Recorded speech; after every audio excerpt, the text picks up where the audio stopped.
Bonsoir à tous et à toutes et bienvenue dans cette nouvelle rencontre, un endroit où aller, où ce soir nous accueillons Cyril Massarotto qui a sorti un livre chez Flammarion qui s'appelle Les Dédicaces. Et pour l'interroger, nous retrouvons Pascal Poisson de la librairie Petites Histoires entre Amis à Chenevière-sur-Marne, pour une fois que j'arrive à bien le prononcer. Nous sommes ravis de te retrouver Pascal. Avant de vous laisser discuter tous les deux de ce merveilleux livre qui s'appelle Les Dédicaces, donc, je rappelle aux participants qui peuvent poser des questions à Cyril par mon intermédiaire et je reviendrai à la fin comme d'habitude poser les questions. Je vous souhaite une belle rencontre et je vous dis à tout à l'heure. Merci.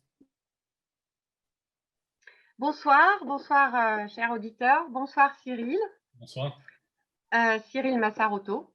Ravie de vous rencontrer. Alors la première question, elle est simple et peut-être banale, mais comment vivez-vous ce deuxième confinement avec un livre en fait qui vient de sortir en librairie, comme beaucoup d'autres, et en plus sur un thème où les dédicaces en général se font en librairie? Mais je le vis de façon un peu frustrante et frustrée, dans le sens où c'est vrai que j'écris un roman qui, outre l'histoire, outre un portrait de femme, est aussi une déclaration d'amour, même si elle est un peu vache, à la littérature. Et c'est vrai qu'un roman qui s'appelle Les Dédicaces et qu'on ne peut pas aller dédicacer, c'est un peu compliqué, c'est un peu dur. Bah oui, c'est. Alors bon, bah du coup, c'est grâce à Frédéric et au Nathalie et un endroit où aller, on a le plaisir de pouvoir en parler aujourd'hui et c'est déjà ça. Ouais. On dit beaucoup ça, moi je dis beaucoup ça en ce moment, c'est déjà ça. Alors avant de parler du livre lui-même, j'avais quand même envie de revenir sur votre carrière, Mhm. parce qu'on peut dire carrière, je crois, hein, quand même pour un 10e roman.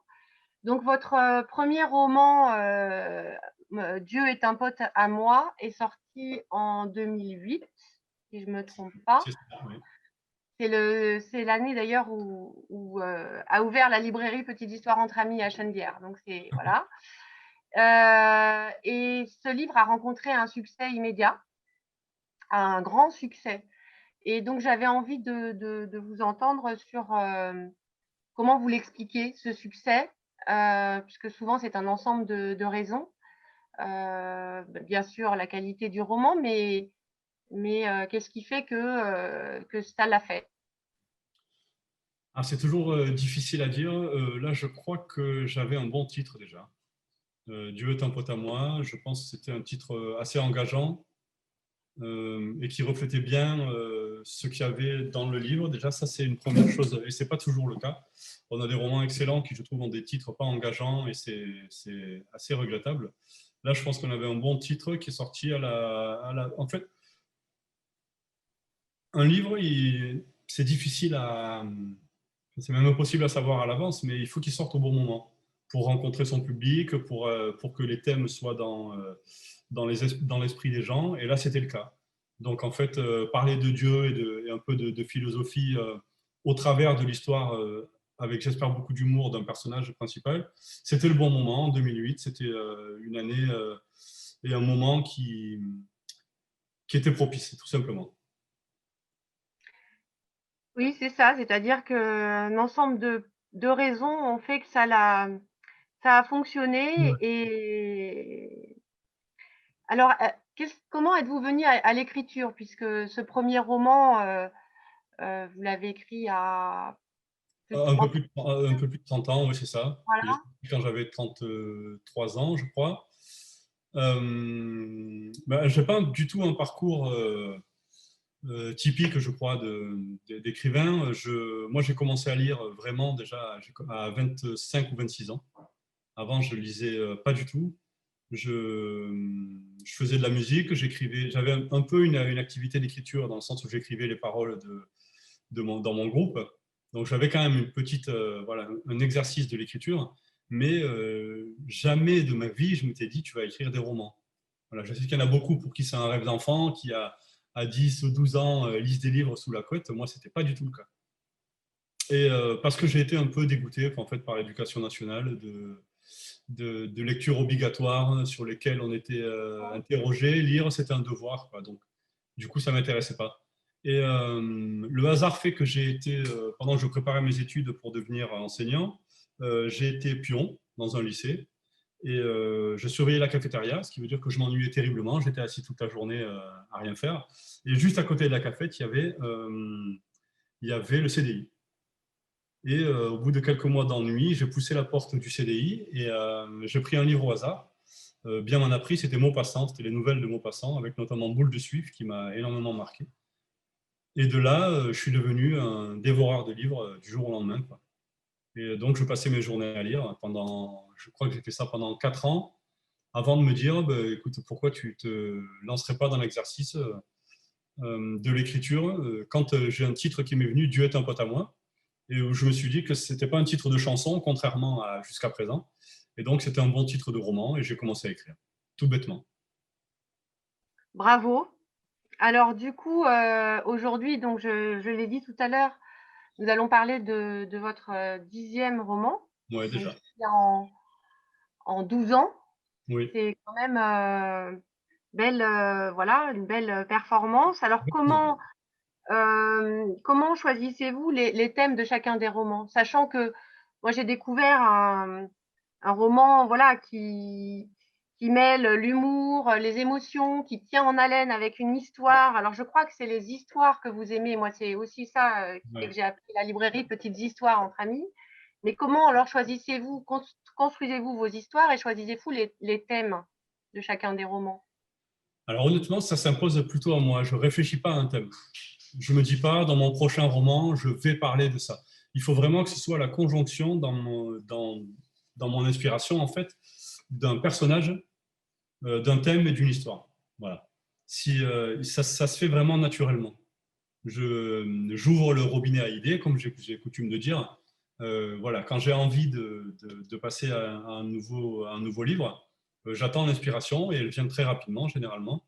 Et j'ai les idées qui me viennent et le tri se fait naturellement jusqu'à ce que je trouve vraiment, oui, c'est ça, cette conjonction souvent d'un personnage et d'une histoire. Et le thème est plus une toile de fond pour moi. Donc, comme vous dites, c'est d'abord l'histoire qui Mhm. me, qui me frappe. Alors les histoires, donc elles ont plu tellement que deux de vos livres ont été adaptés au cinéma. Est-ce que c'est, enfin au cinéma en film en tout cas, Oui, est-ce que d'accord. c'est une expérience que vous avez, enfin est-ce que vous avez travaillé sur l'adaptation? Non, alors non. Et la bonne nouvelle, c'est que les dédicaces a été acheté par une maison de production, donc il devrait être adapté aussi. Mais cette fois-ci, je serai scénariste. Donc ça, c'est la première fois. Les deux premières adaptations, donc qui étaient sans page blanche et le premier oublié, je m'attendais pas du tout à des adaptations télé. Donc j'ai laissé faire. En fait, j'ai laissé faire les réalisateurs et les scénaristes qui étaient motivés pour les adapter. Mais pour les dédicaces, je vais m'en charger. Alors parlons des dédicaces. Oui, Donc le voilà, ce livre. Donc on va revenir sur l'auteur dans ce livre et l'écrivain et la vision de la littérature. Mais pour commencer, comme normalement j'aime bien demander à l'auteur du livre de le présenter, mais comme j'ai lu le livre et notamment la séance de dédicace en librairie, je oui. préfère vous poser la question. Est-ce que vous voulez bien le présenter ou est-ce que je le présente? Ah, je préfère que ce soit vous. Ah, vous préférez que ce soit moi? Eh bien, très bien. Donc, en fait, cette histoire, il est question d'une jeune femme, enfin, qui a 40 ans, qui vient d'avoir 40 ans, C'est ça. qui est célibataire et qui est passionnée de livres dédicacés. C'est ça. Mais la particularité, c'est que ce ne sont pas des livres dédicacés pour elle qui l'intéressent. C'est-à-dire, on pourrait, moi, j'ai à la maison quelques livres dédicacés par des auteurs qui les ont dédicacés pour la libraire que je suis. Mais donc, elle, Claire, collectionne les livres dédicacés pour d'autres. Donc, en général, elle les trouve chez des bouquinistes. C'est ça. Voilà. Donc, elle tombe un jour sur un livre avec une dédicace qui l'interpelle vraiment, puisque l'auteur, en fait, fait une sorte de déclaration à la destinataire de la dédicace et y ajoute son numéro de téléphone. C'est ça. Donc, elle, d'abord, elle se dit tiens, ça veut dire que la personne qui a reçu le livre ne l'a pas gardé. Donc elle commence d'abord elle lit le livre, elle adore ce livre, elle le trouve beaucoup plus fin et que la dédicace en première page. Et donc, elle décide d'aller à la rencontre un peu de cet auteur, Exactement. Frédéric. Là, je vais m'arrêter là et peut-être vous écouter un peu sur ce que vous aimeriez présenter et ajouter à la présentation de ce roman. Oui, c'est ça. En fait, Claire, elle est vraiment. Ce qui l'intéresse, c'est pas d'avoir des dédicaces comme pour elle, comme vous l'avez dit, c'est de trouver dans la dédicace une histoire en plus de l'histoire. Voilà, c'est pour ça que. Et imaginez tout ce qu'il peut y avoir derrière des dédicaces qu'on trouve dans les bouquineries ou dans des livres d'occasion ou chinés sur le Bon Coin.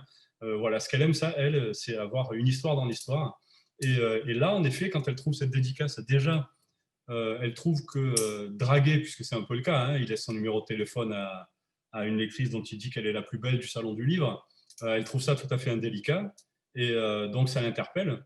Mais ça raconte une histoire, puisque si ce livre est en vente, c'est qu'il n'a pas été gardé voilà, comme un totem, quelque chose qui aurait de l'importance, donc ça peut vouloir dire que la destinataire de la dédicace soit n'a pas donné suite, ou soit qu'il y a eu une rupture, bref, elle se fait toutes les histoires qu'elle aime s'imaginer. Mais ce qui l'interpelle, c'est que derrière cette dédicace donc, de drague, il y a un vrai bon livre. Et ça, elle trouve ça étonnant. Et donc, elle va en effet aller sur les traces de cet écrivain inconnu, Frédéric Hermelage, qui est un écrivain qui n'a pas un grand succès. Mais elle va aller à une dédicace en librairie et elle va aussi commencer à jouer un petit jeu dangereux.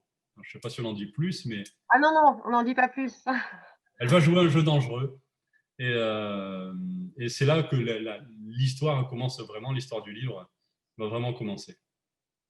Oui, donc c'est vrai que je crois qu'il faut surtout pas dévoiler quel est ce jeu et rien de plus sur cette histoire, puisqu'elle est quand même vraiment prenante et ça contribue au plaisir de la lecture. Alors déjà, moi, je voudrais revenir tout de suite d'emblée sur la séance de dédicace quand même dans ce livre. Et donc, Cyril, moi, ce que je voulais vous demander, c'est est-ce que vous faites souvent des rencontres en librairie et comment se fait-il que comment dire, que cette séance, le libraire soit aussi peu mis en valeur? Oui, c'est ça. En fait, en toile de fond de cette histoire de femme, de cette histoire de Claire qui comme tout le monde, cherche l'amour, en fait, j'ai eu envie de parler du milieu du livre et d'utiliser des histoires soit vécues, soit entendues, mais surtout avec un œil amusé, voire un peu piquant. Et c'est vrai que il m'est arrivé dans des... Donc, en gros, pour expliquer aux gens qui nous écoutent, cette première séance de dédicace, le libraire est un peu, veut absolument être très intelligent, très cultivé, et veut même être plus, si possible, plus brillant que l'auteur qu'il reçoit. Et savez que j'espère que c'est amusant malgré tout pour vous. Ah oui, franchement, oui. Mais c'est vrai qu'il c'est pas l'homme le plus agréable qui soit. En fait, si vous voulez, moi, j'adore les rencontres, j'adore les dédicaces, et je suis tombé toujours sur des gens adorables. Mais en fait, j'écoute beaucoup les histoires des collègues, justement, qu'on se raconte en salon du livre, etc. Et, euh, et dans ce livre, ce qui m'intéressait, c'était vraiment d'égratigner tout le milieu. On en parlera après, je suppose, mais j'égratigne les auteurs, les gros vendeurs, les éditeurs, un peu tout le monde y passe en fait. Et là, j'avais envie ouais, d'égratigner ce libraire parce que c'est arrivé à des... En fait, comment dire, ce que je reproche parfois à ce milieu, c'est de surintellectualiser systématiquement. On veut absolument, souvent, au début de sa carrière notamment, paraître extrêmement intelligent, extrêmement lettré, et on ne se décoince pas en gros. Moi, je me rappelle de ma toute première rencontre avec du public. Elle était avec 2 autres auteurs. C'était dans un festival du premier roman. Il y avait une salle immense. Je crois qu'il y avait au moins 400 personnes. Donc, on avait vraiment la pression. Et la première question qui est posée, elle est posée à l'auteur. On était tous des auteurs de premier roman. À l'auteur qui était à ma droite, je m'en rappellerai toute ma vie. Et l'intervieweur lui pose une question un peu piège. Il lui dit Monsieur X, pourquoi avez-vous écrit ce roman? C'est une question très compliquée, je trouve. Et là, je regarde mon collègue en me disant, moi, je ne saurais pas quoi répondre à ça. Et je vois dans ses yeux une espèce de panique passagère, parce que je pense qu'il n'avait pas non plus prévu la question. Et c'était un roman dont le héros s'appelait Alex, je crois. C'était un adolescent, voilà, tout à fait imaginaire, ce n'était pas du tout autobiographique. Et là, je le vois qu'il y a un éclair dans ses yeux, il trouve une réponse, il dit, oui, en fait, ce roman, je l'ai écrit pour Alex. Donc, pour le personnage de son roman. Moi, je trouve ça un peu bizarre, je fronce les yeux, et là, je vois le visage de l'intervieweur. Il y a quelques gens dans le public qui font comme ça, comme si c'était très profond comme réponse. Et là, je me suis dit, ok, ça y est, c'est bon, j'ai compris. On est dans un espèce de petit cirque voilà, où il faut en rajouter. Et moi, je n'ai pas du tout adhéré à ça. Et ça m'a amusé. Et donc, j'ai recueilli des petites anecdotes comme ça de quand ça veut trop se la jouer. Là, par exemple, dans la rencontre que vit donc Claire, quand elle rencontre Frédéric, il explique qu'il a acheté une chaise un peu bancale. Hein, parce que quand on écrit, il ne faut pas que ce soit confortable. Voilà. Mais ça, en fait, je ne l'ai pas inventé. C'est un auteur qui l'a entendu dire par un autre auteur. Et voilà, donc ça, quand ça va loin, j'aime bien souligner l'absurde de la chose. Et donc, c'est pour ça que j'ai fait de cette rencontre un moment amusant, j'espère. Oui, tout à fait. D'ailleurs, alors, il y a aussi un autre sujet concernant puisque bon, ce livre est au-delà de l'histoire de la rencontre entre Claire dont parle et Frédéric Lothaire, puisque c'est quand même le sujet du livre. Oui, totalement. On va y revenir. En parallèle, donc on rencontre ce milieu du livre et notamment la vie de Frédéric, l'auteur, sur la littérature et les feel good books.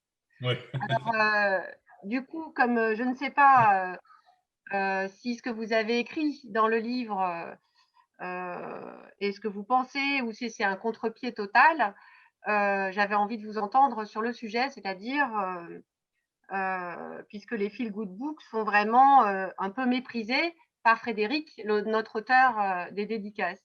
C'est ça.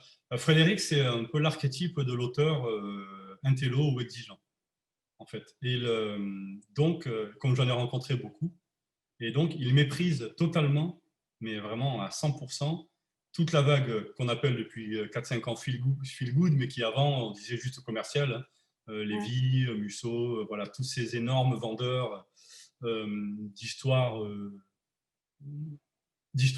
qui racontent des histoires. Et donc, c'est vrai que tout ça est assez méprisé.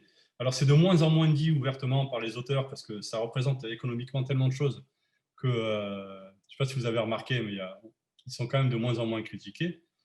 En on du moins, mais en off, ça continue toujours autant. Et c'est vrai que j'ai voulu vraiment faire de Frédéric c'était ce genre d'auteur totalement intransigeant et pour qui il y a une littérature et il y a une sous-littérature. Et lui, il essaie, ou il espère être dans le camp de la littérature, et donc il méprise absolument tout ce qui est dans la sous-littérature, jusqu'à ne pas lire de polar ou de thriller. Voilà, il est vraiment très... Claire est un peu plus mesurée, mais je vous avoue que je me suis régalé à écrire tous ces passages. Certains, j'ai reçu quelques messages de lecteurs ou de lectrices qui ont été très choqués. Ah oui. Ouais, qui n'ont pas compris le second degré derrière tout ça et le fait que ces critiques existent, puisque le débat, mine de rien, littérature ou sous-littérature, il existe. Et moi, il m'intéresse. Mais autant 90% des gens, en tout cas, qui sont venus vers moi, ont ri de ces passages-là, autant certains ont mal pris parce que les feel good, C'est, je crois, le genre de prédilection aujourd'hui. Et il ne faut pas y toucher.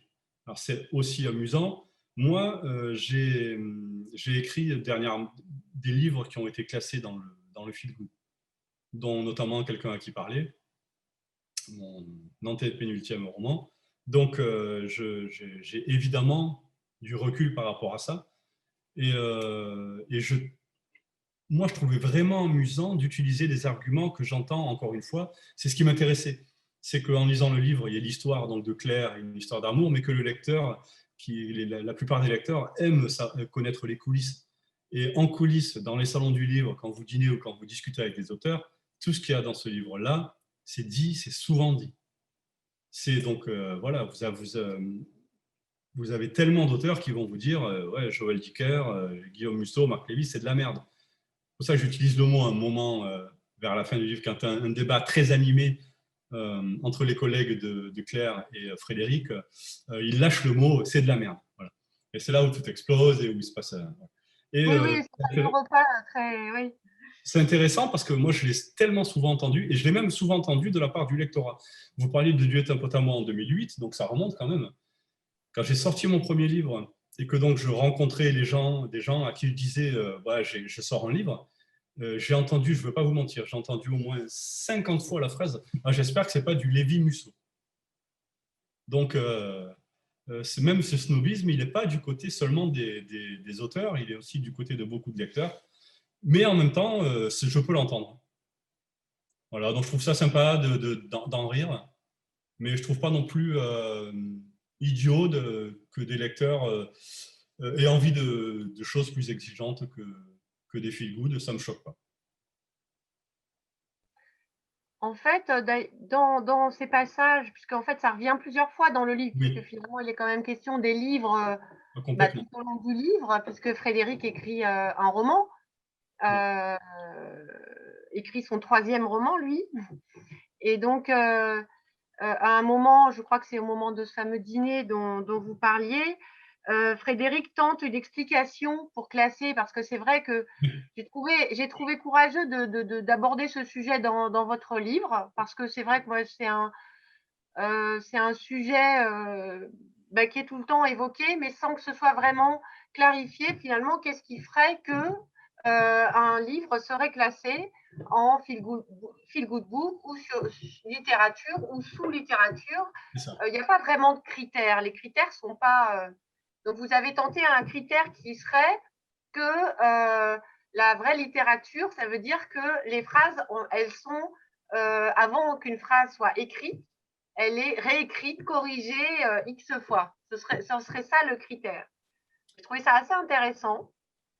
Et je me suis demandé comment vous est venu ce critère et quel serait, est-ce que vous, justement, dans ce milieu dont on parle, vous avez eu d'autres tentatives intéressantes pour différencier ces deux sortes de littérature, sachant que pour moi, ce qui compte, c'est quand même le fait que les livres soient lus et qu'ils plaisent et qu'ils appellent justement à une lecture. Donc, quels seraient les autres critères que l'on pourrait imaginer? Oui, alors déjà, vous avez tout à fait raison. Moi, je trouve que ces deux styles de littérature, ils sont tout à fait complémentaires. Que quand je me rappelle avoir fait lire à une amie auteure le livre avant sa sortie pour avoir son avis, et même juste quand j'avais écrit le manuscrit, en fait, et elle m'avait dit, alors c'est une autrice exigeante, elle m'avait dit, mais tu sais, moi, je suis entrée dans la littérature par Marc Lévy. Et c'est après que j'ai lu des choses plus difficiles et donc je pense qu'il n'y a pas de guerre à avoir, mais il y a une complémentarité. Et à la fois, je pense qu'il n'y a pas comme vous le dites, il n'y a pas de honte à dire que c'est pas la même chose. Et c'est pour ça que j'ai voulu en parler dans les dédicaces et que j'ai cherché en effet des critères plus ou moins objectifs pour arriver à classifier ce qui tient de la littérature littéraire, on va dire, et ce qui tient de la littérature générale. Et oui, le terme qui est venu pour moi, à moi dans cette réflexion, c'est l'exigence. C'est-à-dire que, et je l'ai vécu moi-même, quand j'ai écrit donc, les dédicaces, j'ai changé d'éditeur, j'ai vraiment écrit dans un état d'esprit différent. C'est-à-dire j'ai eu envie de faire un livre à la forme plus travaillée, tout en gardant une histoire comme je l'ai toujours fait, parce que c'est très important pour moi. Mais je me suis rendu compte que quand on écrit un livre, alors on va dire feel good, hein, pour faire simple, mais voilà, la phrase doit être signifiante. Voilà, le but de la phrase, c'est d'avancer dans le récit, et la forme compte moins. Donc, c'est-à-dire qu'on la retravaillera moins. Quand on écrit, quand j'ai écrit les dédicaces, ou quand des auteurs écrivent, le travail sur le style, c'est vraiment le retravail. En fait, je ne pense pas qu'il y ait de grands stylistes qui écrivent en premier jet, ça me paraît impossible. Ou alors quelques génies, mais il y en a de moins en moins. Et donc, je pense que le premier critère de cette exigence de la littérature littéraire, c'est vraiment le retravail de la forme, plus que du fond. Pour moi, le vrai critère objectif, il est là. Et encore une fois, ça, je le dis dans le livre, parce que du coup, quand je me suis amusé à mettre ces débats-là sur la table dans le livre, j'y ai réfléchi moi-même en me disant, bon, tu es cynique, tu piques un peu, mais trouve quand même des arguments qui tiennent la route. Sinon, c'est pas drôle. Donc, quand je me suis mis dans la tête de Frédéric, qui a cette espèce de snobisme, je me suis dit, mais c'est vrai que finalement, ce débat entre littérature et sous-littérature, même si c'est pas ça pour moi, mais il est totalement refusé, où on est traité de snob, alors que par exemple, comme je le dis dans le livre, dans le cinéma, c'est tout à fait admis. Et ça ne pose de problème à personne. C'est-à-dire que vous aurez, quand vous regardez un téléfilm, vous savez que vous ne regardez pas la même chose que quand vous allez au cinéma voir un film de Woody Allen, par exemple. Et on sait que c'est pas pareil. On sait qu'il y a le téléfilm, on sait qu'il y a le cinéma. Et bien pour moi, c'est la même chose, en fait. Et ou une série, voilà. Et pour moi, la différence, elle se situe là aussi, au niveau de l'exigence, de la difficulté à aborder les choses.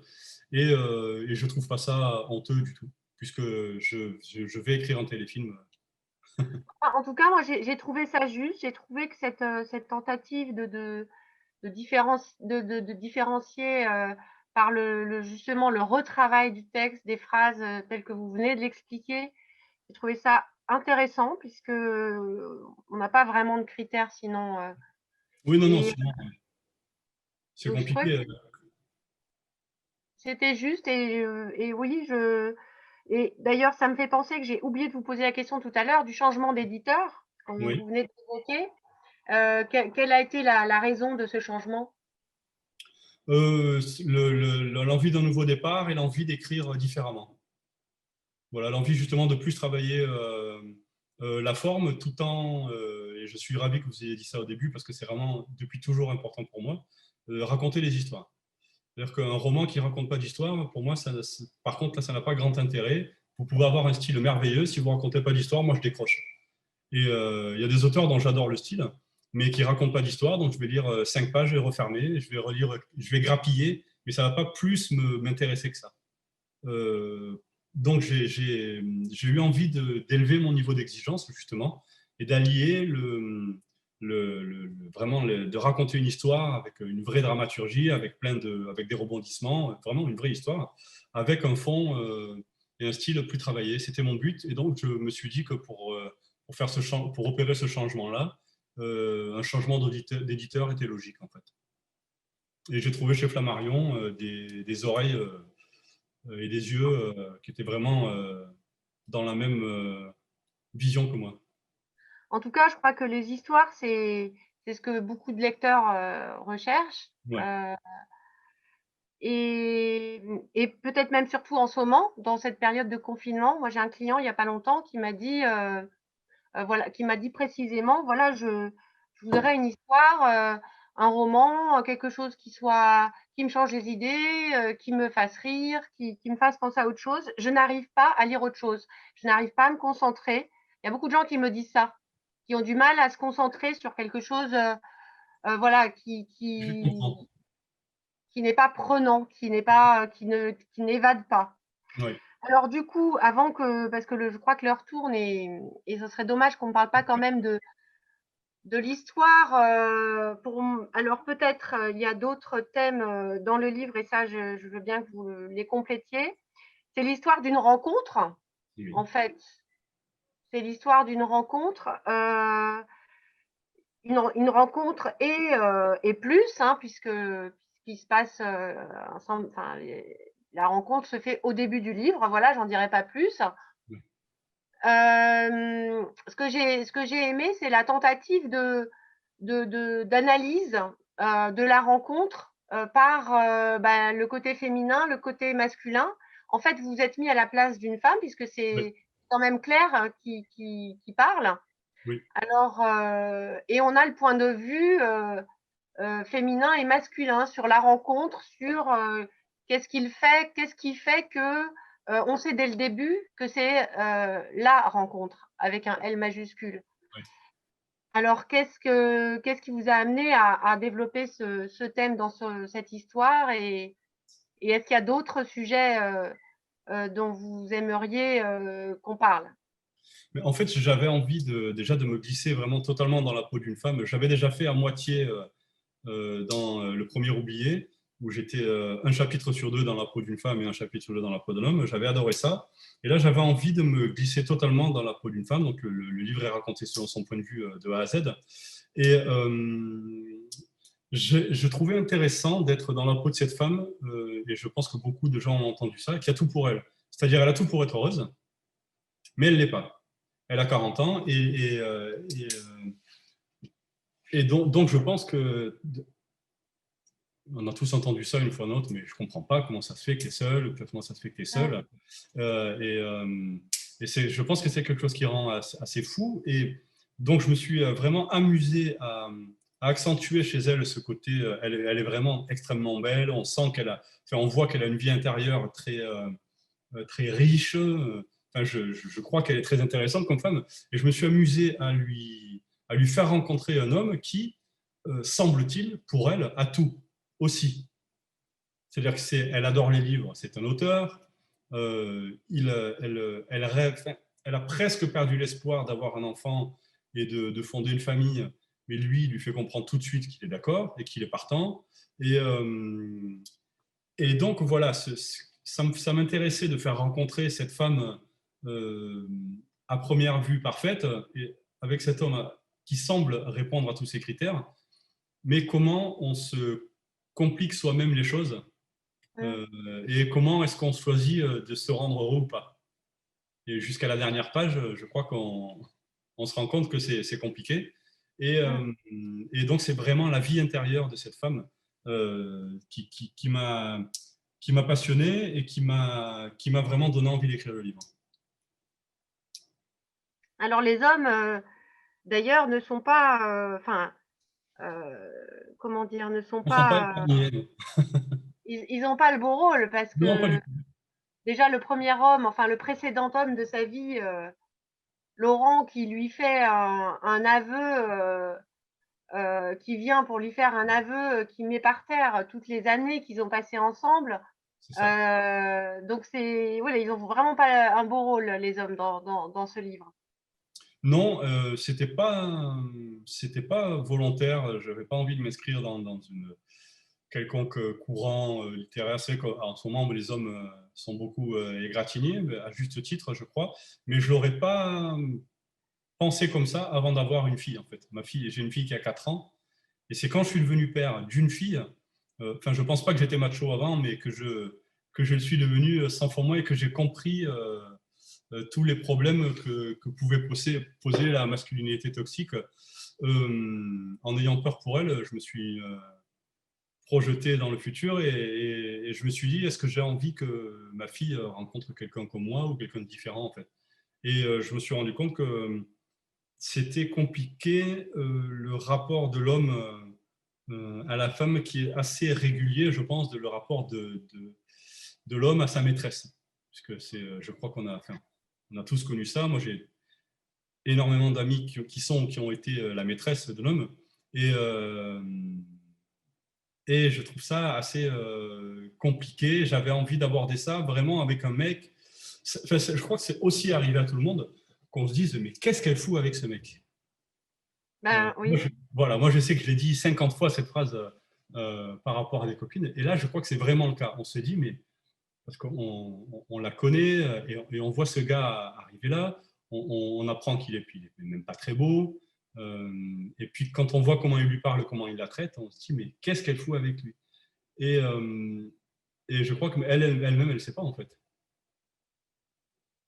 Parce que je crois que c'est le cas de nous tous quand on est à un moment ou un autre, je crois qu'il faut des années passer pour pouvoir se dire à soi-même mais qu'est-ce que j'ai foutu avec cette personne? Et ça m'intéressait beaucoup aussi. Alors, je suis Bonsoir, revenue. Nathalie. Rebonsoir. Bonsoir. Cyril, Oui. est-ce que vous avez déjà laissé votre 06 à l'intérieur d'un de vos livres? Non, Dieu merci, je ne l'ai jamais fait.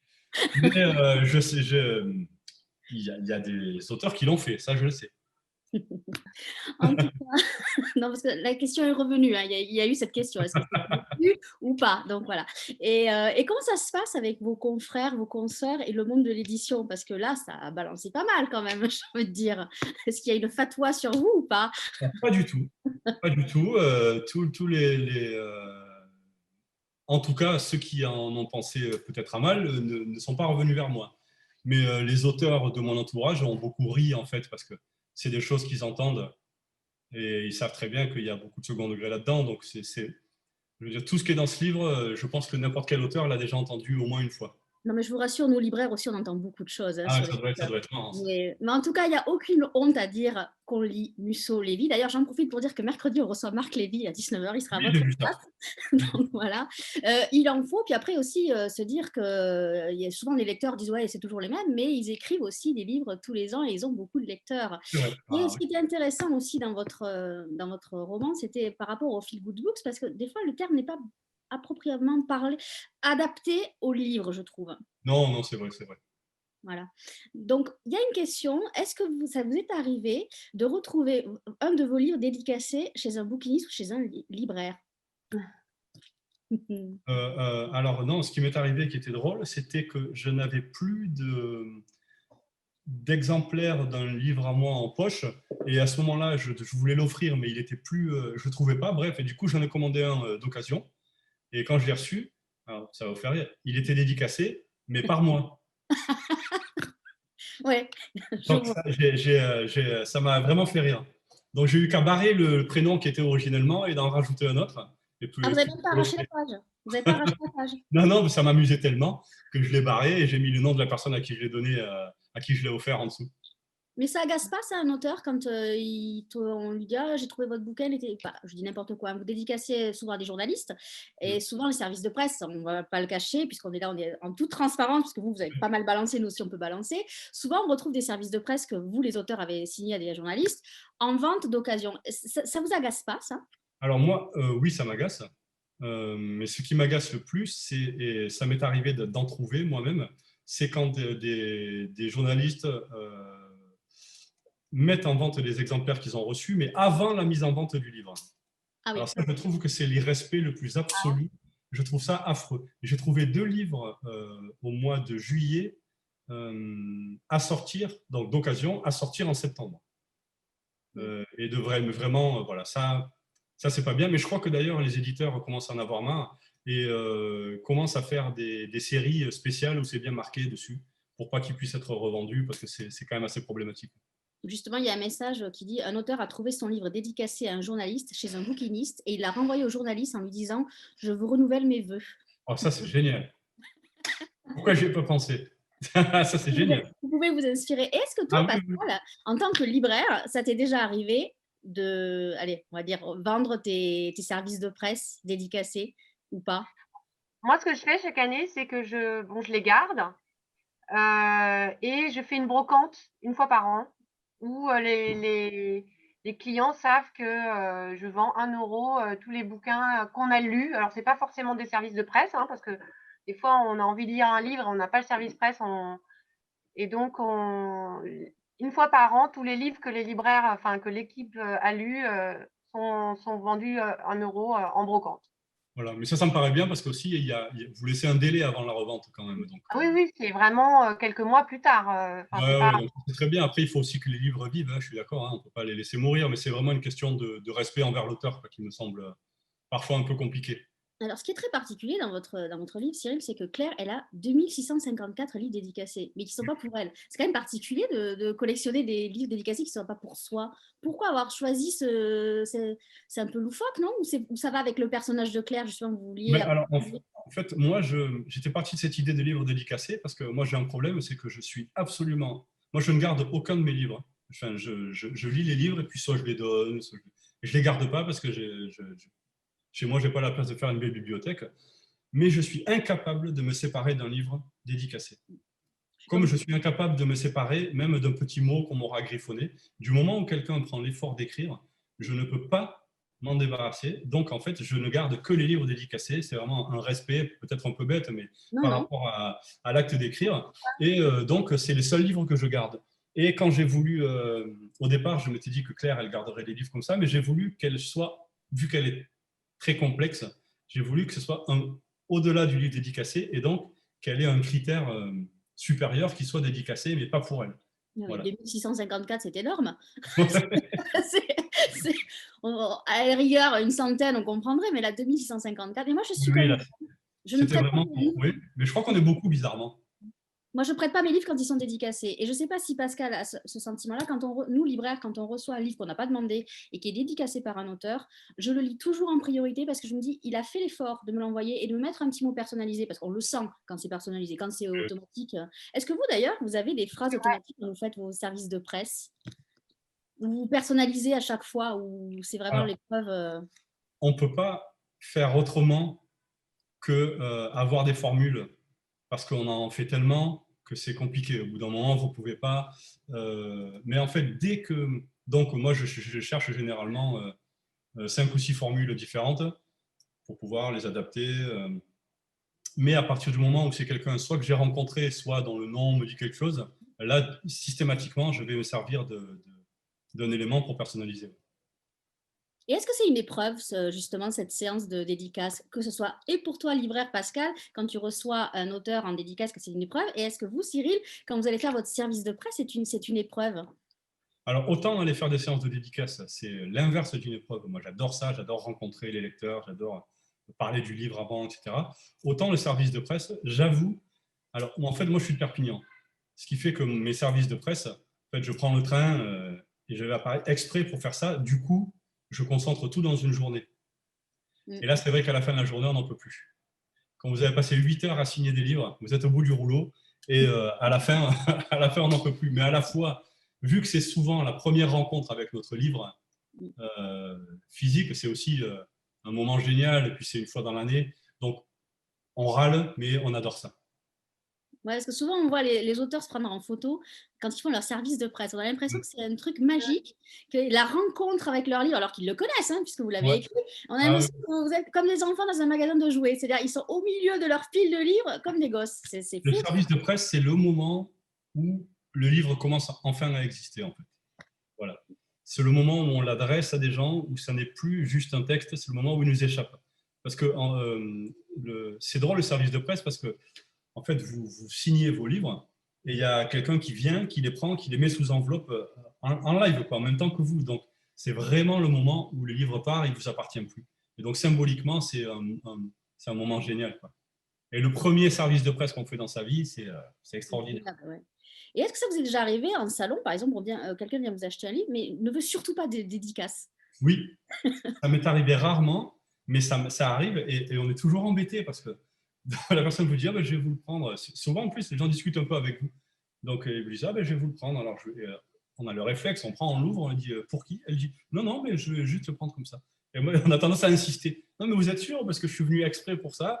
Et il y a des gens qui ne veulent pas de dédicaces. Et c'est assez drôle, finalement. Et quand je demande pourquoi, ils disent non, mais c'est parce que j'aime bien garder mes livres comme ça. Je me rappelle cette réponse que j'ai eue. Garder mes livres comme ça. Moi, je trouvais ça rigolo. Est-ce que vous pensez qu'avoir une dédicace sur un livre, c'est une valeur ajoutée à l'objet livre? Est-ce que ça rajoute quelque chose de plus? Moi, je ne pense pas que ce soit la dédicace. Je pense que c'est la rencontre et l'échange en fait qui sont importants. Et souvent, cette dédicace, elle est là pour concrétiser une rencontre, un échange. Même si c'est un échange de 30 secondes, même si c'est un regard, un bonjour, la dédicace, elle marque ça. Moi, alors, même les dédicaces par correspondance, quand vous avez des gens qui vous envoient le livre pour que vous leur renvoyez dédicacé, vous échangez soit par Facebook, soit il y a un petit courrier avec.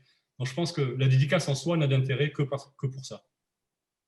Alors, moi, je ne sais pas si ça t'est déjà arrivé, Pascal, mais j'ai reçu. Alors, heureusement, je connaissais l'auteur qui m'a dédicacé un livre et je n'ai jamais réussi à lire ce qu'il avait écrit. Donc, j'étais obligée de l'appeler en lui disant je suis désolée, mais je ne sais pas ce que tu as écrit. Pascal, ça t'est déjà arrivé, ça ou pas? Non, jamais, non. Vous savez que moi, j'ai une écriture J'en manuscrite. reçois très peu, moi, des services presse dédicacés. Hein. Les livres dédicacés que On va j'ai, remédier à ça. j'en reçois très peu. Je reçois les livres dédicacés que j'ai, ce sont les auteurs qui sont venus à la librairie. Et effectivement, je fais comme Cyril, c'est-à-dire que évidemment, quand on a une librairie, les livres, ils sont plutôt à la librairie qu'à la maison. Et à la maison, je n'ai que les livres dédicacés par les auteurs qui sont venus à la librairie. Et puis, évidemment, les piles de services presse non dédicacés à lire. Donc, Cyril, vous faites un effort particulier pour écrire vos dédicaces ou... Oui, alors pour l'anecdote, parce que moi, bon, alors déjà, je suis gaucher et j'ai toujours eu une écriture manuscrite affreuse. Mais du coup, quand j'ai signé mon premier livre de D'un pote à moi et que j'ai su que j'allais faire des dédicaces, etc., et en fait, j'ai retravaillé une nouvelle écriture manuscrite pour être lisible.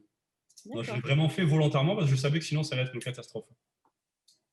En tout cas, vous qui aimez bien le débat sur les livres Musso-Lévy et la vraie écriture, je vous conseille de lire si vous ne l'avez pas lu. On l'a reçu en rencontre, c'était Philippe Villain, il a sorti un merveilleux livre qui s'appelle La Passion d'Orphée et je vous conseille vraiment de le lire parce que je pense que ça peut vous intéresser. En tout cas, je n'ai plus de questions. Je voudrais juste dire que le merveilleux livre de Cyril Massarotto, Les dédicaces sorties chez Flammarion et sur toutes les tables des librairies, il est chez Pascal Poisson à Chenevière-sur-Marne, la librairie Petite Histoire entre amis. Vous pouvez cliquer et collecter. Elle a un site marchand. Vous pouvez l'appeler, vous pouvez lui envoyer un mail, vous pouvez faire tout ce que vous voulez. Vous avez la carte de toutes les librairies. Allez la voir, ça sera sympa aussi. Hein, un petit coucou avec les gestes barrières toujours. La carte des librairies qui font le click et collect est sur le site de notre partenaire lecteur.com. Cyril, je vais vous remercier pour votre générosité, votre franchise, parce que c'était vraiment un très bon moment. Merci Pascal d'avoir si bien animé cette rencontre. Je vais vous laisser le mot de la fin, mais avant, je vais vous dire que demain, on se retrouve dans un autre univers, on va parler football. Et c'est moi qui vais m'y coller et je reçois Basile Debure, qui a sorti aux éditions Flammarion, justement, je ne sais pas si vous l'avez vu, Cyril, Deux pieds sur terre, qui est un récit sur des jeunes du Red Star. Voilà, donc je vous laisse le mot de la fin et je vous souhaite une belle soirée, une belle continuation et une belle vie aux dédicaces. Merci beaucoup.